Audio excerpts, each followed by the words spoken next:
AD 632 March 9 ശനിയാഴ്ച 1,00,000-ൽ പരം അനുയായികളെ സാക്ഷി നിർത്തി അറഫയിലെ ജബലുർ റഹ്മയിൽ വെച്ച് പ്രവാചകൻ ജനങ്ങളെ അഭിമുഖീകരിച്ചു.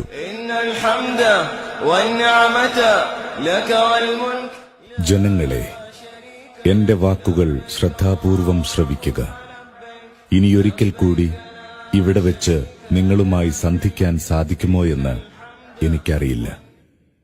ജനങ്ങളെ, ഈ മാസവും ഈ ദിവസവും പവിത്രമായതുപോലെ നിങ്ങളുടെ രക്തവും ധനവും അന്ത്യനാൾ വരെ പവിത്രമാണ്. തീർച്ചയായും നിങ്ങൾ നിങ്ങളുടെ നാഥനുമായി കണ്ടുമുട്ടുക തന്നെ ചെയ്യും. അപ്പോൾ അവൻ നിങ്ങളോട് നിങ്ങളുടെ കർമ്മങ്ങളെപ്പറ്റി ചോദിക്കും. വല്ലവരുടെയും വശം വല്ല വിശ്വസിച്ചേൽപ്പിക്കപ്പെട്ട ബാധ്യതകളുണ്ടെങ്കിൽ അത് അതിന്റെ അവകാശികളെ തിരിച്ചേൽപ്പിച്ചുകൊള്ളട്ടെ. എല്ലാ തരത്തിലുള്ള പലിശ ഇടപാടുകളും ഇന്നു മുതൽ ഞാൻ ദുർബലപ്പെടുത്തിയിരിക്കുന്നു. എന്നാൽ മൂലധനത്തിൽ നിങ്ങൾക്ക് അവകാശമുണ്ട്. പലിശ പാടില്ലെന്ന് അല്ലാഹു വിധിച്ചു കഴിഞ്ഞു. ആദ്യമായി എന്റെ പിതൃവ്യൻ അബ്ബാസിന് കിട്ടാനുള്ള പലിശ ഞാനിതാ റദ്ദു ചെയ്തിരിക്കുന്നു. അനിസ്ലാമിക കാലത്തെ എല്ലാ കുടിപ്പകയും ഇന്നത്തോടുകൂടി ദുർബലപ്പെടുത്തിയിരിക്കുന്നു. അനിസ്ലാമിക കാലത്തെ എല്ലാവിധ കുലമഹിമകളും പദവികളും ഇതാ അസാധുവായിരിക്കുന്നു. നിങ്ങൾ ശപിക്കപ്പെട്ട പിശാചിനെ സൂക്ഷിക്കുക. അവൻ ഇന്ന് നിരാശനായിരിക്കുന്നു. ജനങ്ങളെ, നിങ്ങൾക്ക് സ്ത്രീകളോട് ചില ബാധ്യതകളുണ്ട്. അവർക്ക് നിങ്ങളോടും വ്യക്തമായ നീചവൃത്തികൾ ചെയ്യുകയുമരുത്. സ്ത്രീകളോട് നിങ്ങൾ ദയാപുരസ്സരം പെരുമാറുക. അവർ നിങ്ങളുടെ ആശ്രിതരും പങ്കാളികളുമാണ്. ജനങ്ങളെ, വിശ്വാസികൾ പരസ്പരം സഹോദരന്മാരാണ്. തന്റെ സഹോദരൻ മനസ്സംതൃപ്തിയോടുകൂടി തരുന്നതല്ലാതെ ആർക്കും ഒന്നും അനുവദനീയമല്ല. നിങ്ങൾ അന്യോന്യം ഹിംസകളിലേർപ്പെടാതിരിക്കുക.